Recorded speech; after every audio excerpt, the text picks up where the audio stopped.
understand. Okay, good evening. We want to go ahead and get started so that we can respect everyone's time.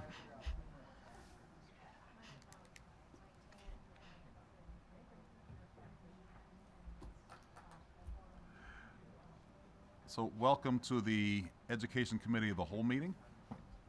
We have a great agenda that we have before you with multiple people who are going to be speaking about an incredible array of topics.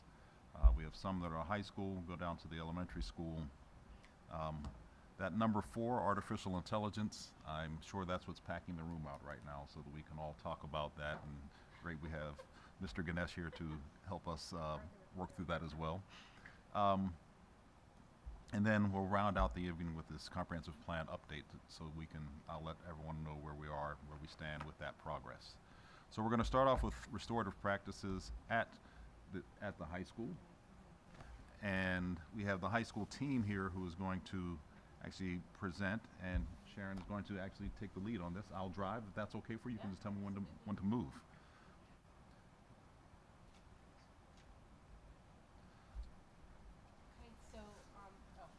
I went the wrong direction. There we go. Thank you. I am really excited to be here tonight to talk about something that is really near and dear to my heart. I think I've been doing restorative practices for all 30 years of my career, not knowing that it actually had a name. But being up here at the high school is really exciting because there is a group of teachers who were trained in restorative practices a few years ago and are equally passionate about this. Mr. Mitchell asked me to present for about 5 to 7 minutes, and I think I could probably present for 5 to 7 days on this because it's something that I really feel passionate about, but I promised him I'd keep it brief. So as I talk about this tonight, I think you'll hear some really key themes, and those words are with, our, accountability, relationships, and belonging.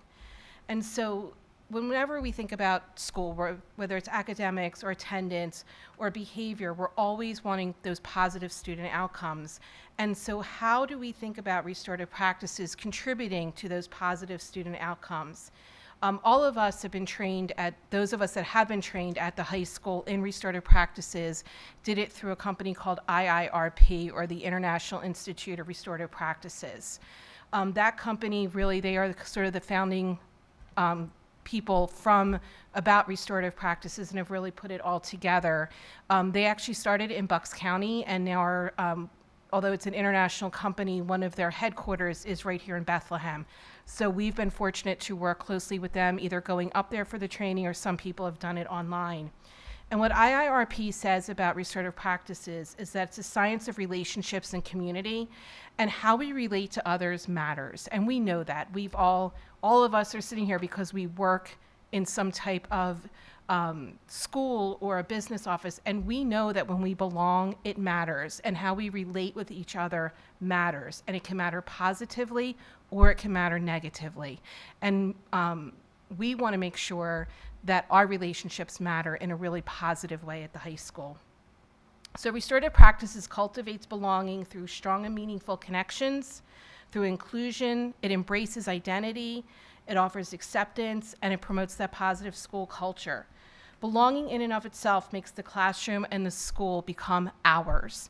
And you can see up there that it's through relationship building, repairing harm, that positive school climate. It fosters social emotional learning, those effective communication skills, and something that everybody needs are those resiliency skills. Okay. So you can see that there are a lot of tools that go along with the restorative practices. And while this looks like many things, it really boils down to that relationship building. And if you see the social discipline window, it's really important, that word with. None of us want to do anything to people. It makes you feel that you no longer belong or that you are being called out in a really negative way. Being neglectful or not really thinking about how to embrace a student when they're having an issue or including them in your classroom really is not, loses that whole sense of belonging and community and with and ours. And then doing things for students where they never need to take accountability and it's always permissive and they are not learning from their mistakes and building that resiliency does not promote belonging, it does not promote identity, and it does not promote that positive climate. So some of the ways that are really important in restorative practices to build that sense of community in a classroom is through classroom meetings, and which happen in a circle, sort of the way we're sitting, more of a square, but really we want to be able to see each other and talk and not just have someone in the front with chairs facing that way and everyone looking forward. It is about that sense of belonging and having conversations that really where students feel safe. They're able to share their perspectives without being judged. Their differences are celebrated. They build that classroom community where kids walk in and they know they can take a risk. They know they can do things without being judged or being worried about being harmed. And we use affective language such as I statements. I feel happy when, I feel proud when, I feel frustrated when, or affective questions such as, how did you feel when that was said? Or how do you think we can repair this? And if you see those restorative questions such as what happened, what were you thinking of at the time? What do you think needs to happen in order to make things better? As the assistant principal at the high school, I get to use these statements almost every day with students. And oftentimes, taking that accountability piece and that responsibility piece and talking about what do we need to do to make things better, not just I did something wrong and here's what I need to, I need to go to detention, I need to go to suspension. No, let's think more about this. What is it that I need to do to make things right, and who was harmed in this? And then it's really on a continuum where so many of the things in restorative practices, we want to be proactive. And what they say is it's an 80% proactive approach and a 20% reactive approach. And when you look at the informal end of the continuum, that really is where the teachers are building that community in the classroom. They're having those affective statements. They're having affective questions, empathetic listening, those classroom meetings. And then as it moves more, where maybe there is a small issue, you have that conference with students. It's just that small, hey, let's sit down and talk, what happened? And because you've already built that sense of community, those conversations can go pretty easily because they're already used to those affective questions and how they need to respond. They've already built that sense of safety with each other, and so those difficult conversations can happen. You can also have a group conversation for the whole classroom, and then a more formal conference, which a few of us have been trained in restorative conferences, which is a much more intensive conversation where you are bringing together everybody, the people who were harmed, the people who did the harming, their supporters, and really coming up with a resolution. It's important to think about how restorative practices, not only can it build positive culture, but how does it fit in and align with our school and district objectives? And we know that MTSS is how we are going to support students through academic, behavior, and social emotional needs. Restorative practices will promote that equity, it enhances social emotional, it's in alignment with CASEL, and it encourages accountability. One of the things that I think people often think about is that restorative practices does not involve consequences, and it does. Restorative practices is really a three-pronged approach. There is an action or a behavior that is not what we wanted. It is not an appropriate or an acceptable action, so there is a consequence that goes with that. That's sort of one piece. The next piece is, what tools does that student or skills that student not have that we need to help them acquire? How do we help them acquire it? That is where we're looking at that tiered support. What do they need? Do they need to be connected with SAP? Do they need to be connected with counseling? Do they just need some instruction on supporting friendships and communication skills? And then the last approach is repairing that harm. How do they sit down and have that conversation with someone to make things better? How do they offer that apology, and how do they really hear what that other person, how that person was harmed, and how do we move about repairing it?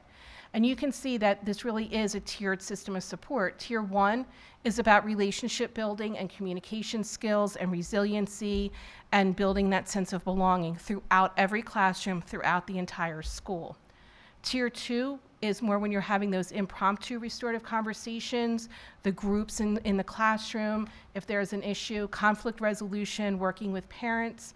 And then Tier 3 are more of those restorative conferences that I talked to you about, that some of us were specifically trained in that, and it's a much more intensive situation that does not happen very frequently, thus making it that Tier 3. And again, other ways we think about the high impact teaching strategies, and Hattie's research shows us that really when those teachers have positive relationships with students, they're likely to have above average effects on those students. And many of you have heard about at the high school, we're really proud that we have 24 of us trained for the youth aid panel with Assistant District Attorney Angela Bell in Montgomery County Courthouse. And so that, one of the very first slides that she showed us at the training said the focus was on deterrence and rehabilitation. The goal is to repair harm for the offense and prevent future issues.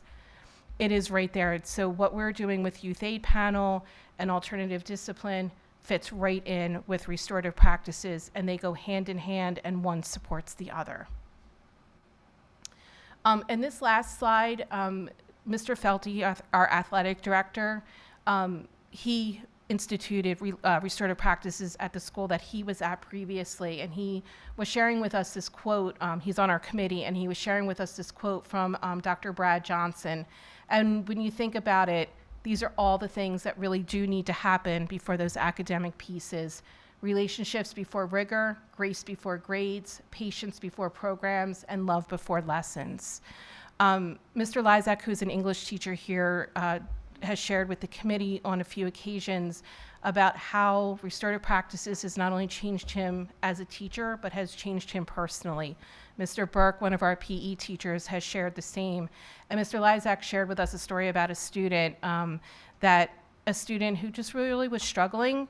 And he said in previous years, maybe that student he would have sent to the office or wanted discipline for, but instead he really used the skills that he had obtained in his restorative practices training and made a real connection and built a real relationship with that student, and it changed both of them.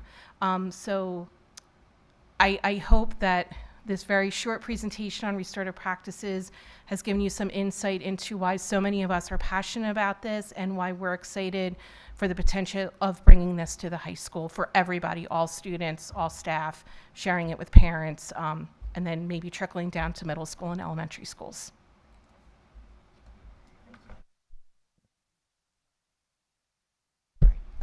Thanks, Sharon. I don't have a lot to add because that was, I think, a really great summary of what we're trying to do at the high school. I do think it dovetails really nicely with some of the instructional and cultural things that we're trying to do here, particularly YAP and HITS. And so that's what I was going to chime in with, but you covered it in the slide.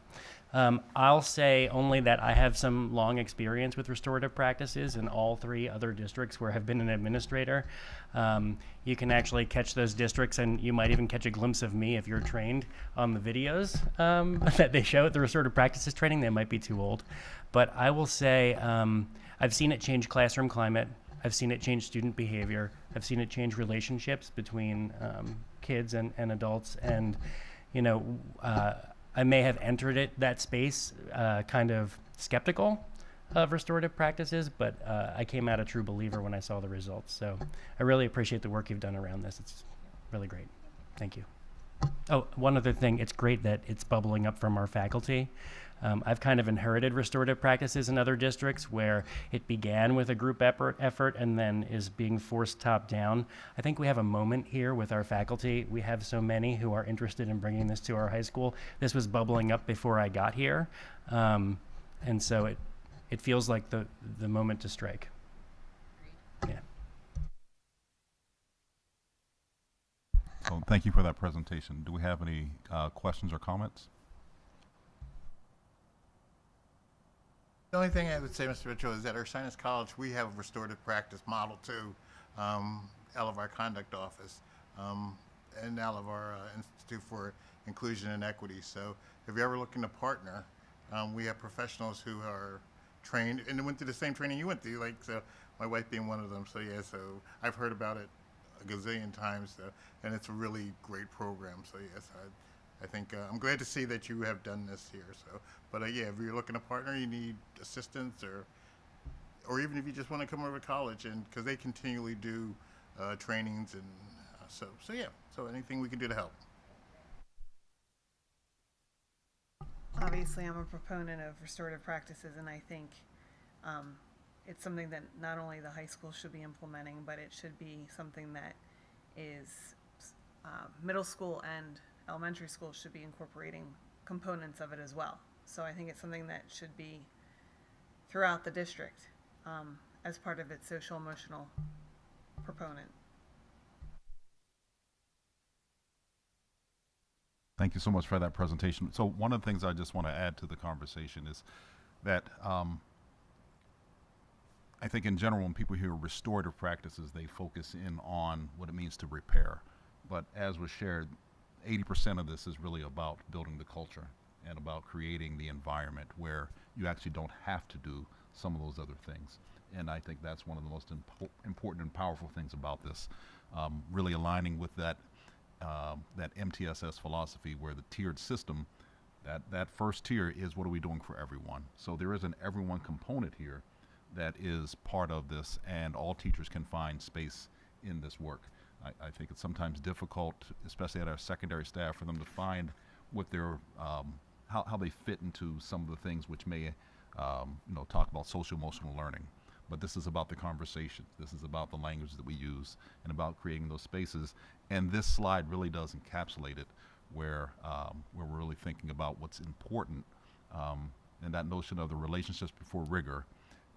Sometimes we can put that cart before the horse, and it becomes hard for students to recover. So You have those relationships, you can make almost anything happen. yes. I'll also say that I said this in my interview. I'm going to draw you back to what feels like a million years ago, but was only 5 months ago. 6 months ago. Excuse me, I'm a veteran. 6 months ago. That the real accountability structure and what really changes behavior is the relationships that we have with other people, right? And so there's a criticism out there that restorative practices does not have enough accountability. The accountability lies with the relationships that we build with other people. Suspension doesn't work unless the people at home are disappointed, right? And let you know that. Otherwise, it's a vacation, right? And so the idea here is to proactively build relationships that we can rely on to help change behavior and build culture. Sharon. So one thing I think is really important to think about as well is that when I went to, so I did the general restorative practices training, and then I went to the restorative conferences training in November or October. And while I was there, it wasn't many teachers there. There was actually people from a college at Villanova, and there was a woman there who was sort of overseeing it for the City Council of Philadelphia, and it was to help the people work together in the council office. And when we think about that, it was really about working with all these adults. There were a few other companies that were there, had people there, so they could have conflict resolution and build this sense of belonging within their company. And I think about that, and I'm like, imagine if every year we have 400 kids who leave here and go into college and the workforce with that skill set. And each year, over many, many years, we send out 400 or 500 kids like that. Imagine the difference that they're going to make, and imagine the relationships that they're going to be able to navigate successfully as adults, whether that's in college, in their families, in the workplace, whatever it is. And we have that opportunity to not only create that environment here, but then to put that out into the world with our graduates. So when I was there and was meeting these people who were, and the woman who worked in Philadelphia, she was really interesting about some of the situations that she had experienced and how they navigated it. It was, when you think about it, we're not only helping the students, we're also helping staff, work through conflicts or have difficult conversations, as colleagues, or, whether you're having a conversation with an administrator or a parent or whatever it might be, you're really learning all of those really great communication skills. So it goes far beyond just building that positive environment in the high school. It can ripple, it has that ripple effect. All right, thank you for presenting that. So continuing on in this theme of change at the high school and environments to support change, Dr. Fuller is going to talk about this high school flexible scheduling that they would like to put in place. So this is a recommendation to trial a flexible schedule. And so I'll talk a little bit about that. So one of the things that's a perennial problem in high schools is that we say we don't have time to provide intervention, right? And one of the things I'm famous for saying is that if it doesn't exist in the schedule, it doesn't exist, right? The other one is if there's not a brochure about it, it doesn't exist, right? So, so our goal here is to create time and space inside of our high school master schedule to intervene with students in an academic or social and emotional way during the school day. So these conversations have been going on long before I got here. There has been already impetus within our faculty about creating some sort of flexible block. I remember being asked about that in my interview too 6 months ago. So this is and then when I interviewed staff over the summer, when they came in and sat down and we had a conversation, this is one thing that was a pretty consistent theme. What our faculty said they needed was time built into the schedule to work with students. So our goal, the purpose of Viking Zone would be to create flexible time and opportunity in the student day for just-in-time support and extension, direct intervention, access to professionals, services, and facilities that this building and this facility can provide, and then student individual work and or collaboration. The purpose of the trial that I'm proposing, which would run from April 1st to April 16th, which would be the day we get back from Eid to spring break. So like a pretty defined window between a long weekend and a longer weekend for students would be to run a Viking Zone for a limited time in our environment at PVHS and collect feedback from our stakeholders about how it went.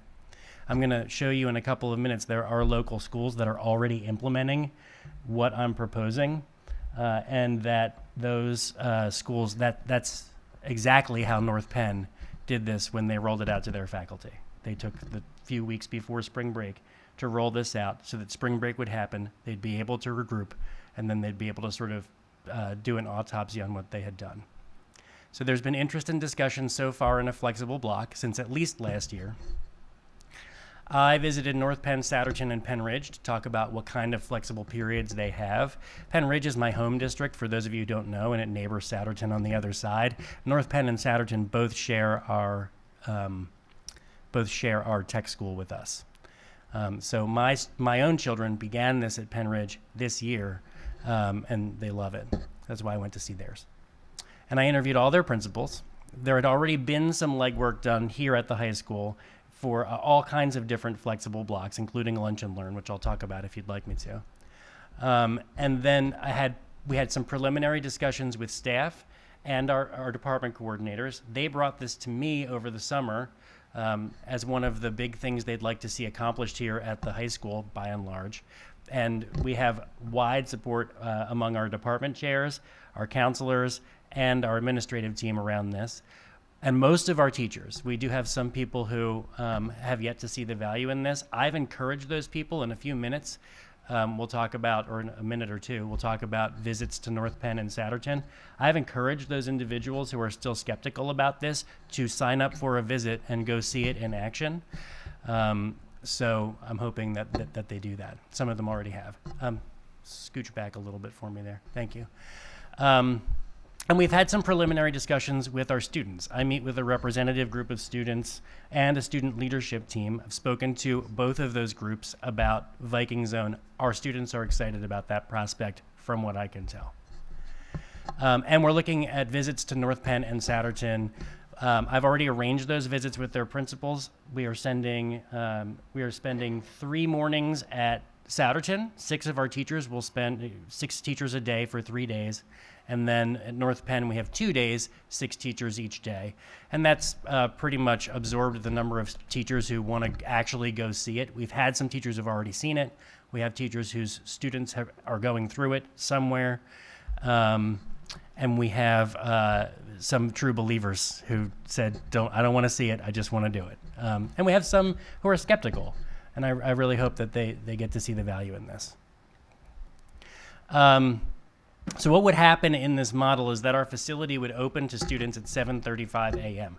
Our facility does not open to our students until 7:45 a.m. right now, when they go walking in the door over here, 7:40. So we would open our doors 5 minutes earlier. Teachers would be on site at that time. That's 5 minutes after the start of their duty day. So they'd be on site at that time to support students at 7:35 a.m. Our large group areas in the building, this room, the auditorium, the cafeteria, the gymnasium, would be designated for quiet study, student collaboration, socialization. The gym would be open for gym activities. So our facilities, again, would be open for student use. Our cafeteria would be serving breakfast. We've talked about putting a cafeteria grab-and-go station down here in the lobby so that students walking in could grab breakfast and go wherever they're going. And we'd have sort of an open campus model for that time. Teachers would work with students, administrator would work with students only. So the only expectation for our instructional staff at that time would be that they are working directly with students. That has been the expectation at North Penn and at Souderton. So teachers would not be expected to be in the hallway at that time monitoring student behavior. Our goal for them would be in your classroom supporting your students who are coming to see you in the morning. Administration, us, and security guards would supervise designated areas. Again, this is how it works at North Penn and Souderton. Our administrators and their administrators and security guards sort of take geographic sections of the building, and they are the ones who are in charge of monitoring student behavior in those sections. Viking block would end at 8:05. And that would be when our daily attendance would take place. So the way this works is that students have a little bit of freedom in that they can come and take advantage of this opportunity here at the high school, right? They are, in some cases, invited by their teachers to come take advantage of this opportunity with communication to the parents. But students who are looking to sleep in, are looking to get their beauty sleep, are looking to just take a few moments at home to regroup, have the flexibility to arrive at school across a wider window and have kind of a soft start. Our buses would still arrive at 7:30 a.m., which means that any student who takes the bus would be here for this Viking block. So largely our underclassmen would be the ones who would be here during this block in a way that they're taking the bus here, so they're here anyway for this block, and then the freedom comes later on with driving and with different kind of access to our building. Our academic periods for this would be shortened by 3 minutes. So when we take into account the time we're making up by encroaching on teachers' duty time, non-instructional duty time, and 3 minutes a period, that's what gets us to a half an hour of student support in the morning for a day starting at 8:05, which is 15 minutes later than we start now. So for 43-minute periods. Here are some of the benefits that we collected. We did survey our staff about what they think of this idea, and then I also pulled in what our students in our student groups said about this idea. They're excited about the possibility of increased academic support, dedicated time to receive help and to do your work and to lighten your load a little bit at the high school. Flexibility. So they have the opportunity to use their time based in their unique academic and personal need. Maybe they're going to the choir room. Maybe they're going to the band room. Maybe they're going to that teacher that they have a relationship with at that time. It encourages collaboration. I know that when I saw this happening, I visited this Viking, or this they call it Ram Time at Penn Ridge. There were collaboration zones where students were seated together working on work in the morning for a half an hour. That group project now happens during Viking Zone, and the students are seated together working on that. The potential for tailored interventions, so we could structure this to address specific needs. If we had groups of students who shared a need, we could structure this to bring students together in order to receive targeted intervention. And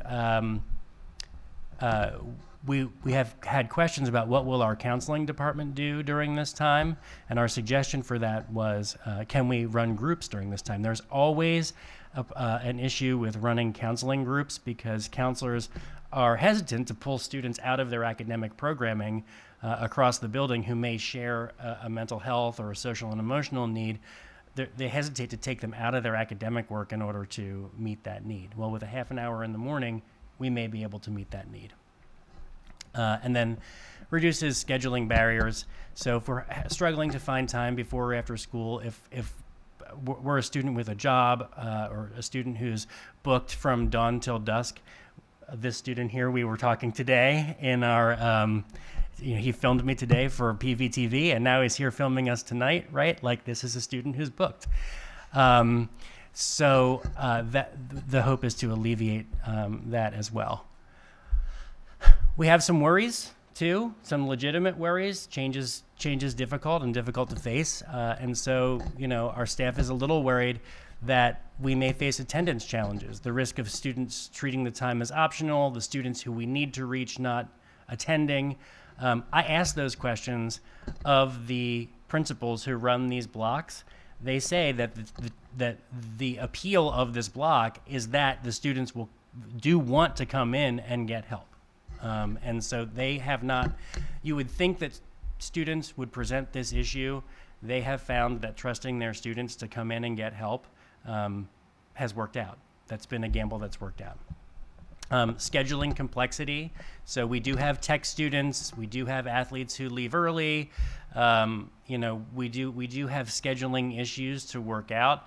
Our students who go to NMTCC do get on the bus sort of right at the beginning in the first third of this block or so, and they do go to tech. And so if this is something that we value, we may want to talk with the tech school about scheduling. I know that the other schools who have this block have been able to work that out with the tech school. Potential misuse is always an issue, right? What if students vape in the bathroom during this time? What if they get into fights? So that's there is potential for that. We have not seen that so far this year. We've had a great culture at the high school, so I would expect that to continue. Limited effectiveness, the block might be too short. It might be difficult to remediate students as much as they need to be remediated. This is something we can figure out. And then an increased teacher burden. The teachers are very, very hesitant because they are afraid that they're going to find themselves monitoring this student behavior during this time rather than do what the time is for. I think that calls for us to be clear about our expectations of teachers, which is not that, which would be for our teachers to be doing what they're here to do, which is supporting our students. We did talk about in my interview, in fact, and we did talk as a faculty about Lunch and Learn. Lunch and Learn, I think, can be really effective in smaller schools.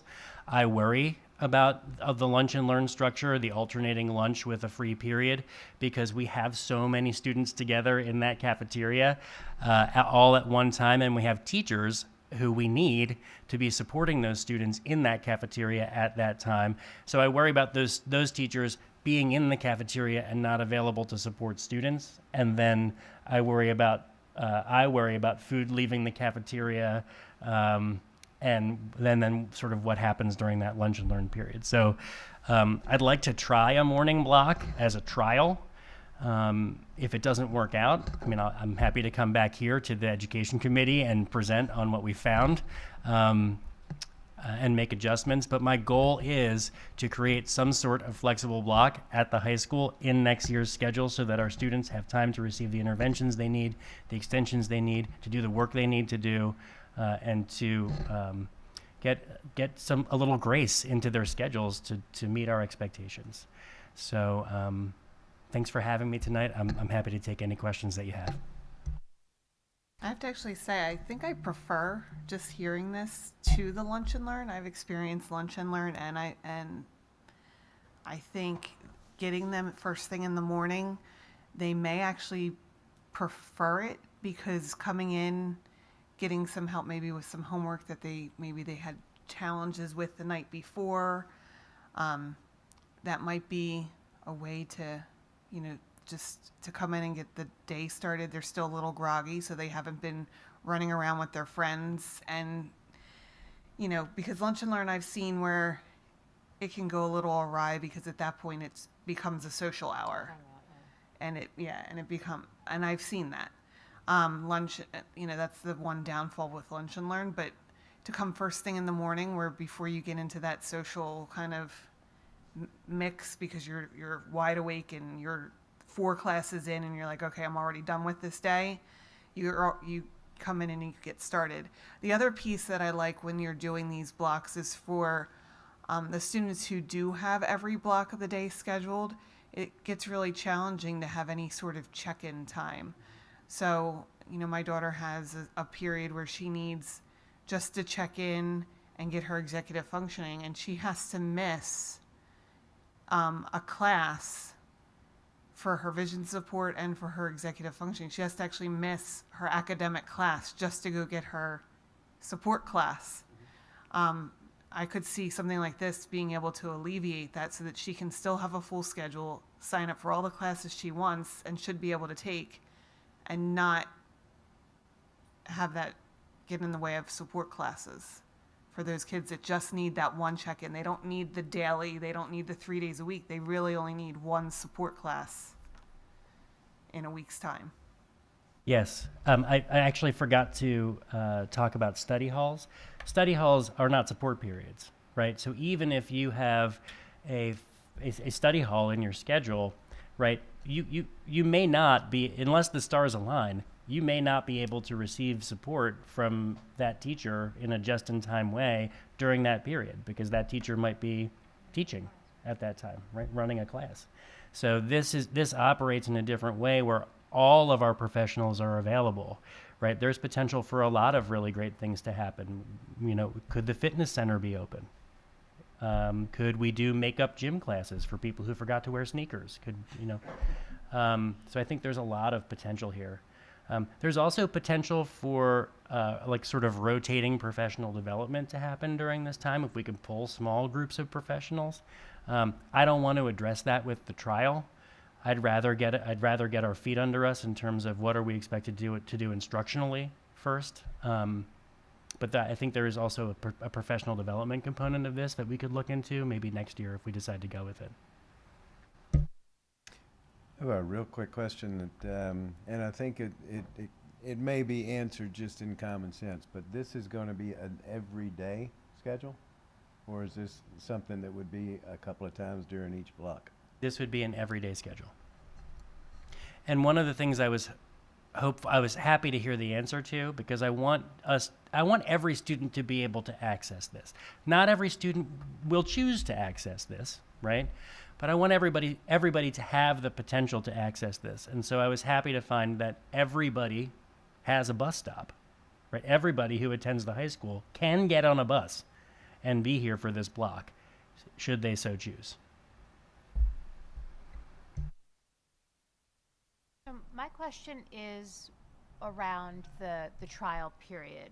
I understand your reasoning, blocking it between the two, prior to spring break, but after Eid.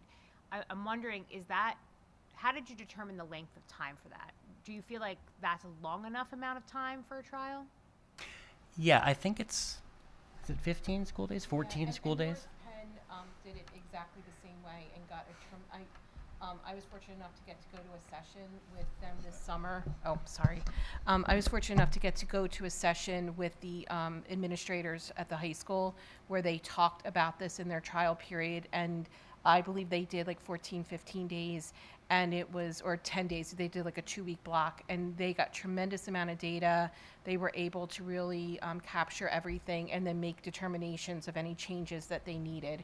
So it kind of works out nicely. It doesn't then interfere with keystones, some senior activities and things like that. So I think we worked really hard to find a spot time for the frame. schedule. Yeah. Okay. I just was hoping that it would be I mean, it's really just not that much time. Right. Right. The other question that I had was, I know that you said it is essentially elective for them to arrive, but would there be some sort of a mechanism for an invitation to arrive? Obviously, a makeup test, I mean, it's only half an hour, but a makeup test, for example, because you don't want the time to be punitive, because you want it to be purposeful. So so the expectation of teachers is that they will be in their room working to support kids, and that they will have invited students to support, right? In some And instances, and then other instances, it could be elective. it could be elective, and it Okay. could be a makeup test, right? It could be a makeup test. It could be this is actually going to fall in a period of time where our AP teachers, some of them had some concerns around covering content or doing review for AP. And so my answer to that was, what a great opportunity, right? You give up 3 minutes from your class, but you get a half an hour chunk to bring students in who you're fearful might get a 2 on the AP test, and really work to support those students to get them where they need to be.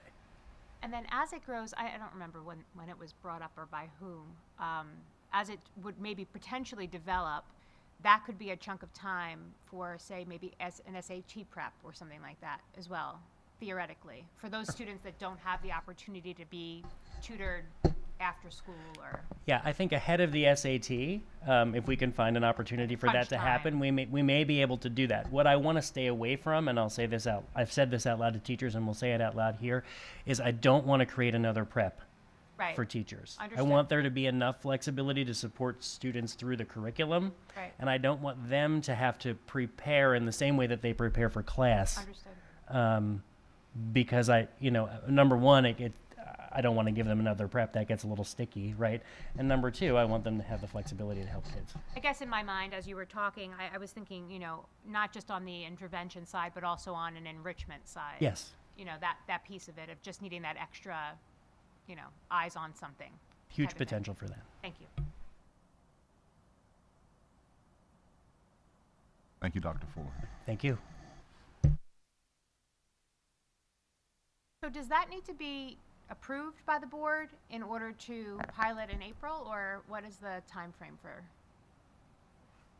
So, yeah, this will need to be brought forward, so we'll actually have to turn it into, put it on the pilot form and put it on the agenda next month, February. in February. So I guess the question is, does the committee agree that we should Correct. move it forward to Those the little agenda? things. Huh? Yes. I forgot those No, little no, things. well, it's, I forget the consent agenda every single month, so it's cool. So I guess from the committee standpoint, I know that most of us are familiar with the concept of this in other districts. I'm wondering if everybody feels equally comfortable to move this forward to the board for, I guess, obviously a recap of this conversation, and then also the ask. I think for as short a period of time as we're talking about to find out how valuable this is, I think it's great use of our time. I would support it coming to the board. Wonderful, and then we'll look forward to the recap in May. All right, thank you. Yes. Okay, so now we're going to go to the other end of the spectrum and talk about kindergarten camp, a kindergarten camp pilot. Yes, look at the crayons there. So even though this says, so Dr. Champagne Lee originally brought this actually to the foundation as a proposal, and this was important to come to this space. So this was her presentation. It's also been modified and has the input now from the elementary principals as well. So kindergarten camp, when we're thinking about what the needs are and the biggest needs for this group of students, now that we've extended to a full day, how can we enhance this experience for our students further? As it says here, this is a foundational year. So when students are entering this space, how do we now prepare both the students and the families better for entering into kindergarten, but also allow the teachers to have some experience and exposure with the students before they get there. And this is for this strong start for our students. This is not a brand new model for, we're not inventing anything.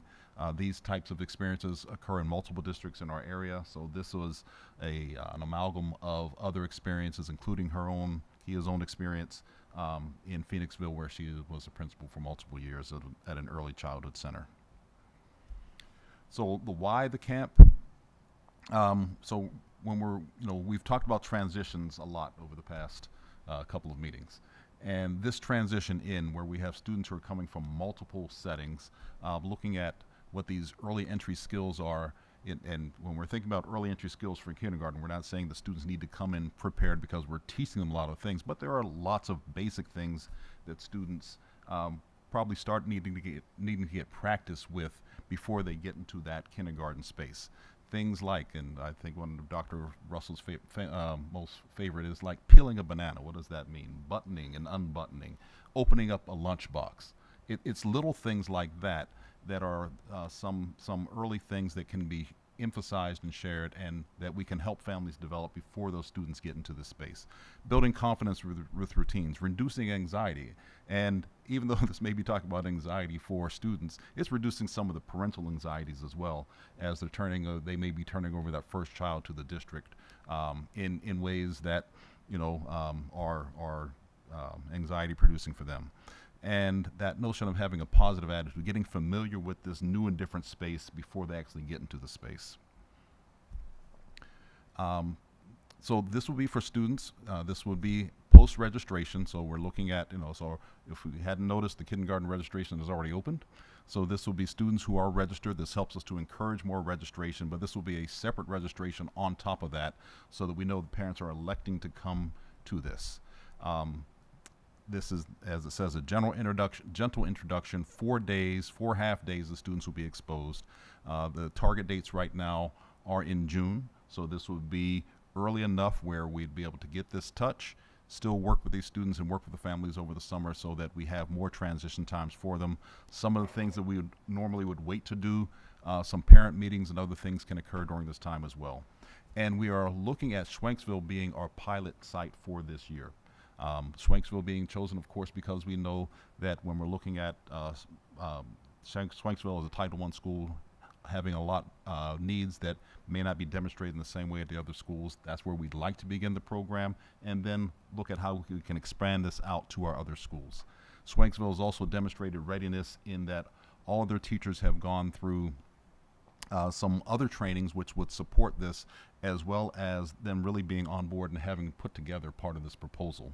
So the kindergarten teachers who are key to this have come forward and said, we would like to be this space where we try this out for the district because we think it's really important for our space, and we'll be the trial balloon so that we can perfect this as everyone else can do this and follow us.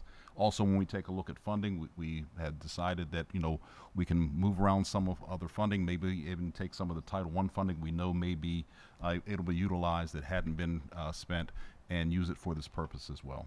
This is not a big ticket item, but it is a ticket item nonetheless that we have to consider. It will be free, of course, to families. As I said, there must be a registration. We will be providing transportation, and we're still looking at what that would look like and how we're getting those young folks on the bus, on and off the bus, but that experience is important to do early as well. And then, as I said, parents will be invited to special information sessions during the camp so that we're getting that early orientation well before we get into August when they're bringing the students full-time to us. As I said, it is important. This is a really important factor. We can get people to staff the camp, but we really want those to be the kindergarten teachers. They would rotate, so within that 4 days, the students would be able to rotate between all 4 teachers so that they would be able to see who they are. They'd get to know those students a little bit better. We'd have a better opportunity for rostering those students as well. And they would, like I said, get that exposure to the teachers and who they are, and the teachers would get to know the students. And the total cost for this, as we were looking at costing this out, would be less than $25,000 for that 4-day experience, for the preparation, the camp itself, and transportation, all being included. Dr. Russ, do you have anything to add to that? No, I just, I appreciate your summary and the pitch, really. We're hoping that we can move this forward and learn from it. I think the teachers are very invested and are hoping that they can support parents in understanding the expectations as well as students so that they acclimate a little bit more seamlessly to the full day. So really hoping it can move forward. Thank And you. right now, you're saying that you have all of the Schwanksville teachers did say that they'd be willing and able to Commit. commit? Yes. Okay. Willing, that's- able, have planned out Yeah, what this would look like. Okay, that's awesome. it is awesome. Buy-in Because is that's really fantastic. hard, like with summers, like, I'm just thinking like if we could eventually get this to all schools, that would be one of the hard things to do, would be to make sure you actually had all the, Right. but how amazing would it be to have these students all meet their kindergarten teachers ahead of time? So that was actually one of my questions. We're talking about the rollout to all four buildings. Understanding that this proposition is for a pilot to happen this year. Yes. For Schwanksville, that would mean that theoretically we would be looking at June of next year. If the pilot goes well, I would assume that we would want to expand it to all 4 elementary schools. Yes. So I am wondering, from a finance standpoint, where does the line item, does it need to fall in next year's budget? Or would it need to be allocated as a placeholder in this year's budget for June of next year? Good question. So Mr. Weaver did add the 25,000 to our budget plans for 25-26. So he is taking it out of 25-26. So next year as we plan for 26-27, I guess we would do the same thing. So it would theoretically be a rolling Right. plus or minus $100,000. And we have overestimated a little bit because we Understood. wanted to be conservative, not knowing how Yeah. busing will play out, how efficient we can become with busing. And if more schools participate, can we become even more efficient with busing? But as a Yes. placeholder. Yes, as a conservative placeholder. placeholder. Yeah. Okay. So I'm just curious if the anticipation would be, glasses half full, that the pilot will go well, and we will, this year will be this, and then next year will be 4 schools. What the look ahead is, in other words. Yes. That would be that is the goal, that we would start with the pilot this year and then be able to plan and roll this out effectively to the other 3 schools for the following year. Okay. All right, I'm just trying to think of timing Right. of approval Right. for the program. Yes. Okay. And then, was this the last slide on? Yes. Awesome.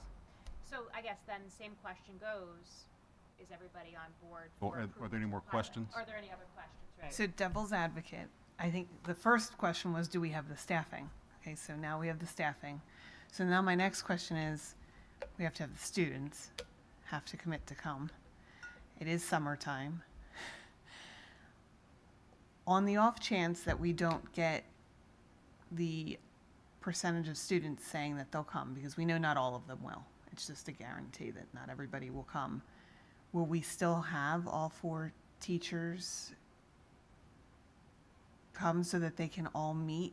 Because we don't know who their teacher will be, Correct. right? Because part of that camp will be us getting to know the students so that we can balance and figure out what the classrooms will be, right? Because we're going to be getting to know whose skill sets, what their skill sets are, behaviors are, right? Get to figure them out and then start making classes.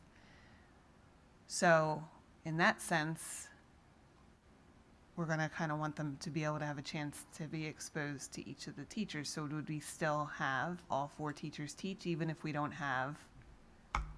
That's a great devil's advocate question. Sorry. Honestly, it is. No, I mean, that's a fantastic question, right? The structure is built so that rotation would occur. So that is the 4-day structure. That is the rotation, getting to see all the teachers for the student exposure, but also for the teacher exposure to the students. I do have a very Pollyanna attitude about this, that we're going to get more participation than less. This is early enough in the summer where I would hope that the families are still in school mode and they would want to participate because they are still in that mode.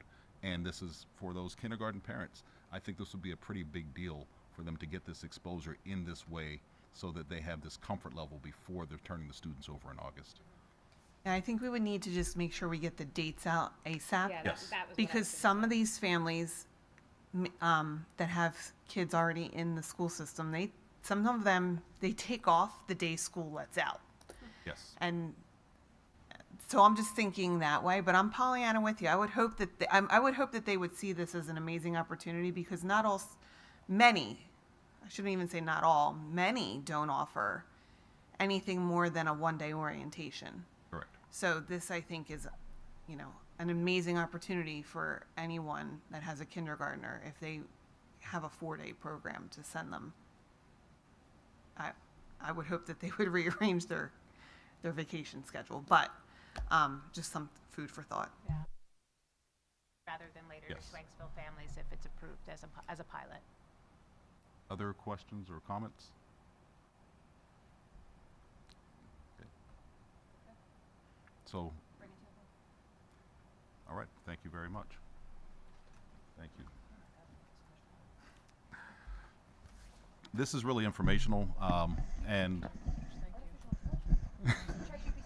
that's right, he helped to run this.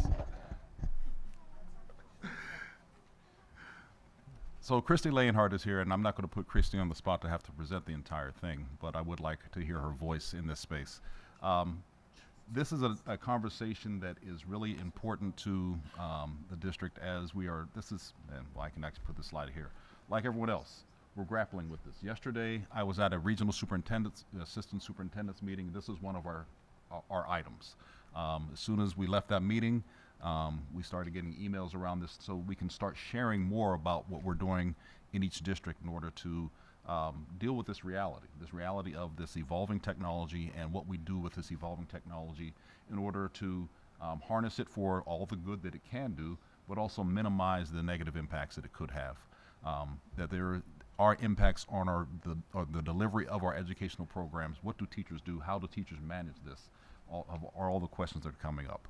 So we're committed to providing that type of guidance. We're committed to putting on the guardrails and the guidance for our staff, enhancing experiences for our students, and really making our families feel that we understand that we are proactively doing this so that we're providing safe spaces. We brought the line-wise to you, or class-wise to you, that we are that has been implemented now. So as tools like that are rolling out, we need to have better spaces in order to manage the electronic environment that our students are working in. So we started today talking about artificial intelligence. Well, not started. We continued that conversation today in order to really accelerate and get some things in front of our staff more sooner than later around how we're managing and thinking about AI. So this entire notion of a digital divide, right? So this was an old conversation on the left. It was about having access. Well, now it's more than the access. It is what are we doing with that? And now that this work is accelerating how we're thinking about technology, are we going to ensure that we're accelerating with it so that our students are at the same advantage in this evolving world? As we're looking at models and templates that we're going to follow, there are lots of places we could go. This organization, Teach AI, they have some tools that we thought were really great tools to take a look at around how to approach this as a district rollout, right? So you have these 3 stages. Guidance and policies is stage 1. Stage 2 is what does it mean for organizational learning, how we're making sure that we have structures in place for our teachers to be prepared for this, and what does it mean to teach our students, and that improvement and transformation, because now we're going to harness these tools in order to make our district better. So it is not just using the tools, but it is how do we now use these tools in order to advance the agendas that we believe are important to be advanced through this type of technology. They have, say, these 7 principles that we're following in this work. So as we continue to use this guidance and other things, that as we're learning from our cohort districts, as we're working with the professionals like Ms. Leonhardt, as Mr. Ganesh is leading a lot of this work and ensuring that we are really being proactive in how we're thinking about this. This is just helping us to go from, as it says, all the way from purpose to evaluation, and that evaluation is important in any cycle of work that we do to ensure that we are regularly looking at the impact of the work that we have put in front of our students and families. As we know, just like with anything else, there are benefits and there are risks, and we have to be really clear about what both of those are right from the very beginning. So as we're thinking about ensuring that we have AI platforms that we are supporting, we look at those benefits and what it means for personalized learning, what it means for enhancing education. But we also know that there are risks, that misinformation. One of the things that, what are those called? That the misinformation, the hallucinations, right? So we know about AI hallucinations and misinformation that could be generated because the AI wants to give you what you asked for. So it's going to give you something, and it may not be the right thing. And how do we evaluate that? And how do we help students and our teachers manage things like that? Over-reliance on these tools can definitely be something that we have to think about and manage. The Common Ground framework that the state put out, this was one of those areas in the Common Ground competencies framework that we have to think about, so that notion of over-reliance that may come through the use of technology tools. Traditional AI versus generative AI. So this is just some of the language. So the traditional AI are the systems that you have in your home, and you're asking Alexa a question, and Alexa's answering back. That is the traditional AI. The generative AI are like the deep fake photos that we see online, right? The things when we're putting in a query and we're asking the AI actually a question, it's giving us something back based on what we've asked. So that's the generative AI. So we need to be adept in how we're thinking about both sides of this. The generative AI is where we spend a lot of time in our educational systems. Don't need to spend a lot of time with this, but we know AI is always in front of us. It is when we're not even thinking about it, so it's helping us to generate the world in which we exist right now. It is not on this side, even though it may be one day, things like killer robots, but it is not all that we saw in the Terminator, in all those types of movies. It's not only for genius. It's not for a small segment of the population. This is something that's ubiquitous with how we think and how we do our work. This is so we're moving into the next industrial revolution. This is that next industrial revolution of the ubiquity of these tools in our lives. And so in education, it is more of that personalized learning. It helps us to do things better with struggling students, advanced students. It helps us differentiate. It helps us to do things like support students with things like speech to text and how those tools can be utilized. It is not going to solve every problem. It's not going to replace teachers. And it's definitely not something that we can ignore. And, we talked a little bit about that. As we're doing this, and I'm going to get to this slide right here because this is really where I really wanted to hang our hats. So we had our first listening session today. We're going to have one with elementary teachers tomorrow to hear what their concerns are. And then beyond that, we're going to turn this into a district-wide work group, but also building work groups, because we need champions at every building. Identify those best practices that are around us and other district exemplars, and then create that specific guidance for students, teachers, and families, and then implement, monitor the practices, and then troubleshoot as necessary. So that's really the multi-step plan, so that we have some regulations, so we have things that can go in the guidebooks, we have ways for the teachers to think and operate, we have ways for the students, so the students know, hey, I can do this, this is safe for me. I'm not going to do this because this is not safe as identified by what our policies say. And so the teachers aren't asking the questions of, what can I use in the classroom? How can I use this in the classroom? We want to be really clear about that with them. Christy, do you have anything else you want to add? I know I talked really fast, and you're sitting there as the wealth and resource around this. No, I think that's where we're at. Yes. I think that's a great summary of where we're at. We've been having a lot of background conversations, as a lot of school districts have been. And I know our teachers are very anxious to get clarity and guidance.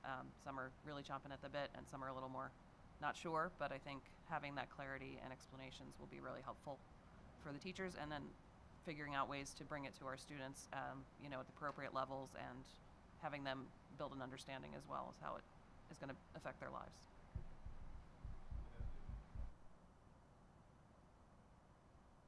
I think you gave a very good summary, Mr. Mitchell. The only thing I'm going to add is it's been, 2+ years since AI really burst into the scene. Ever since then, those AI tools have really found its way into all the different softwares that we use, be it even a Google search or the different various softwares that we use.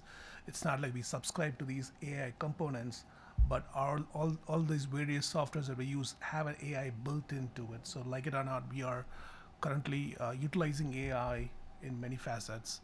And right from going back to 2+ years ago, when we had the Emerging Technologies Committee to discuss these AI topics, or I mean, at least from a tech director's perspective, when these things came out, a thing was, should we block it or should we embrace it, right? So we chose not to block it. We chose to embrace it, but start building some guidelines on how to use it.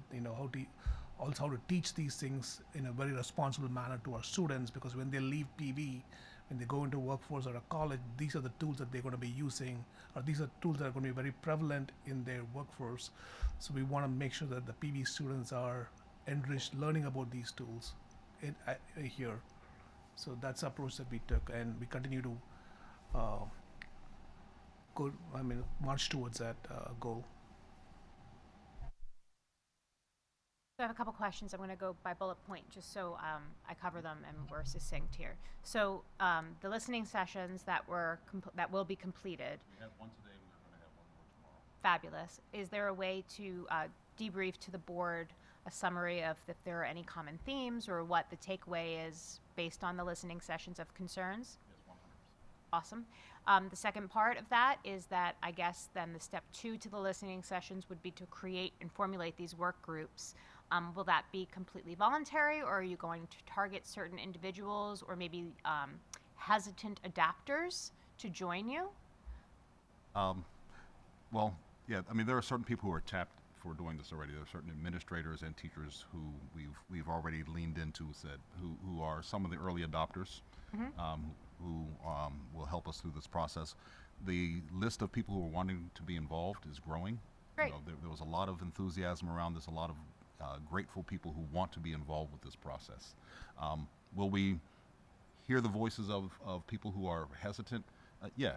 I mean, we're going to continue to embrace them and help them to meet them where they are. Move into this space. Right. But they're also being very vocal about what those challenges are. So we put out a form so that people can give us feedback, and on that form, they're expressing what some of their concerns are, and they're doing it. I mean, it's not anonymous, so we get to go back and say, what does this mean for you?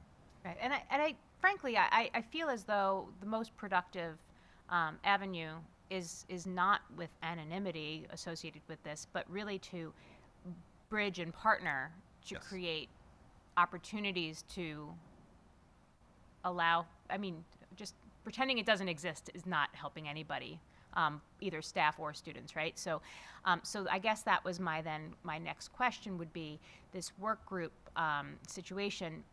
What would be the goal and focus of the work group? Would it be to develop administrative regulations or curriculum or policy suggestion or all of the above?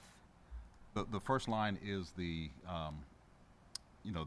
ARs, the policy, the guidelines. That is our first line, because teachers need to know what it means to use in the classroom.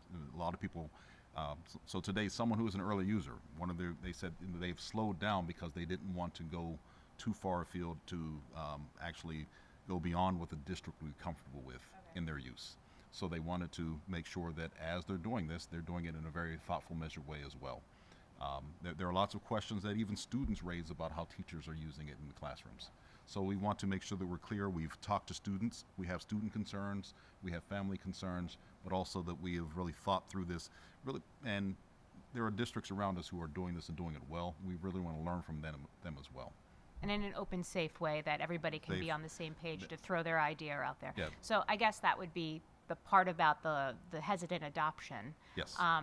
Those individuals, I don't just say for the record, it's sort of a rhetorical statement, but in order to have a voice in it, you have to put yourself out there to have a voice in it. So if you have something to say, you should say it, right? Okay.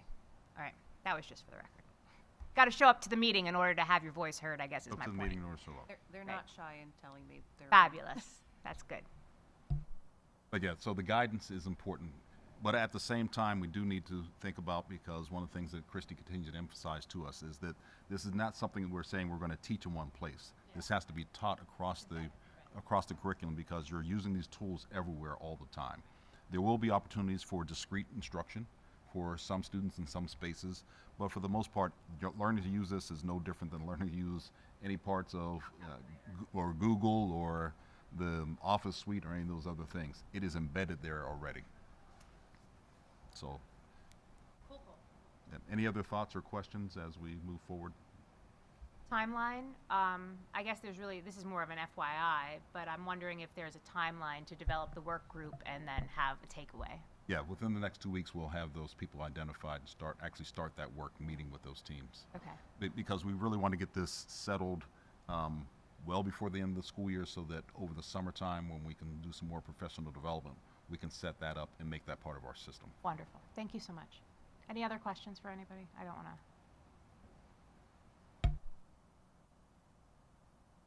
This is just an update, ESY. So ESY, our extended school year program. So this is a program that we have to run for our special education students. So we have our dates set. We have our place set at South Elementary, half days, starting on July 1st. As it says there, that since this is required by federal law, the eligibility determination for ESY is you have to have an IEP. These are the students who are going to be involved in this programming. And this is going to support the maintenance of those skills. The thing that will come to you will be the personnel that are going to be teaching in the ESY program that, as they're identified, we'll be bringing forward. But we have this all set up and we are ready to go at this point for our ESY. So we'll see that in February. I'm not sure Personnel. When does personnel, do you? February or March, yeah. Okay. We like to get that going sooner rather than later, yes. Thank you. And then last but not least is just a quick update for comprehensive planning. Getting tongue-tied, need a bottle of water. So, as we know, the planning process from the state is a ready, set, go process where we've gathered, reviewed, and analyzed the data, identify those strengths and challenges, and then we get to the goals section where we determine the goals, action steps, and outcomes. So we have worked through ready and set, and we're in go at this point where we've actually finished meeting with our committee groups, and now we are turning that work into our action steps. The priorities that emerge that you will see when we finally turn in the draft to the board. So we still have, this notion of math being important. Thank you very much. I appreciate that. So math achievement is still an ongoing concern, and additional information has bubbled up that when we're taking a look across this K-12 spectrum, that we need to start thinking about what STEM and STEM pathways look like connected to math achievement. One of the important discussions that came up in our last meeting was really, what do we mean STEM? And what does STEM actually mean for us? So is STEM the 4 pillars, or is this a construct? And when we're connecting to math achievement, we really believe that we have to be clear about how math impacts those 4 pillars within STEM before we even start talking about a construct of STEM being something that's integrated. So that is one of these areas that has bubbled up for us to take a look at. Next, entry points and participation in enrichment extracurriculars is uneven. And what does that mean for us as we're thinking about that uneven participation long-term for our students and their engagement? And really, what is that, so we know that if students are engaged in activities, then that helps to increase a sense of belonging and that place in schools. And what does that look like across diverse groups and diverse populations? And diverse meaning a lot of different things as we're looking at a definition of diversity. The data trends and some of the achievement data and some differences between buildings suggest that when we're thinking about what Tier 1 instruction, that instruction for all students, what that looks like, that we still have some attention that needs to be paid in identifying and supporting Tier 1 instruction to ensure that we're reaching learners and providing the structures that are necessary for everyone before we start getting to interventions for more struggling students. Next, English language and special education populations continue to lag behind, and the attention that we need to pay, and that, as measured by state assessments, it says there, because that is the one important measure that the state looks at, even though it allows us to look at local assessment data, that state assessment data still shows that we have a lag. Even though we have some growth in those students, there still is that lag that we are concerned with. And that survey data that point to the need to still work on issues of culture and climate, physical and emotional safety, and belonging across the district. So, and that goes across grade levels, across schools. These are still areas of concern. When we look at how this compares to what we had in our current plan, so there is a continuity between these goals. So it is actually good that we get to connect our current goals to where we want to go, because just because a goal sat in a plan doesn't mean that at the end of 3 years we've actually achieved it. It should help us to be it should be a springboard to continued work. So as the 25 goal that's ending this year was really around just that review of middle school math, and we know middle school math continues to be an issue. We know that this will lead us into how we're working on these STEM pathways, so math and these STEM pathways. The work that was done around the English language development audit and creating that foundation of structures will then now be translated into what does it mean to take those structures and put action into place that helps us in our growth of those populations. Where in the current plan, we started to review and revise that health and wellness curriculum and work on that material. There were some areas of particular interest around drug and alcohol and mental health topics. So it is a nice segue into culture and climate and that notion of physical safety. So if we have health and wellness that has been worked on, now how does it start to translate into really looking at the safety and belonging for our students? The curriculum resources that we've been working on should now be enacted in ways that Tier 1 instruction is supported more effectively. And then that last goal, that last area that bubbled up, previously, and this is partially because of the structure of the comprehensive planning, that they recommend no more than 4 goals. So there were 4 goals that sat there, but this goal is actually bubbling up to be pretty important. So whether or not it actually finishes being collapsed into something else or stands alone, and some of our other conversations might mean that this actually stands alone because it is that important for us that this is our document. It's not the state's document. The state gave us a template. It recommends those 4 goals so for our ease of enacting. But if we see that there's something else that needs to be done, then it's our prerogative to say that this is something we'd like to see in our plan. And this actually serves as such an important factor for some of the other things that we'd like to do that we will more than likely be bringing this forward. This will be one of the last things that when we meet next week with the steering committee will help us to say either thumbs up or thumbs down in adding or continuing to have that 5th goal in the plan. So timeline, and we don't need to go through this information about the Common Ground Framework, but the next steps. So we know that this plan has to come to the board by February 3rd. So this is working on feverishly right now in order to get everything finalized and ready, all portions of the plan to the board for the February 3rd meeting. Then we go into our public viewing period for 28 days where it is housed physically in buildings and other spaces and accessible online for comments. And then we will bring it back to the board for the final version for board approval on March 10th. And then the plan must be submitted to PDE by the 31st.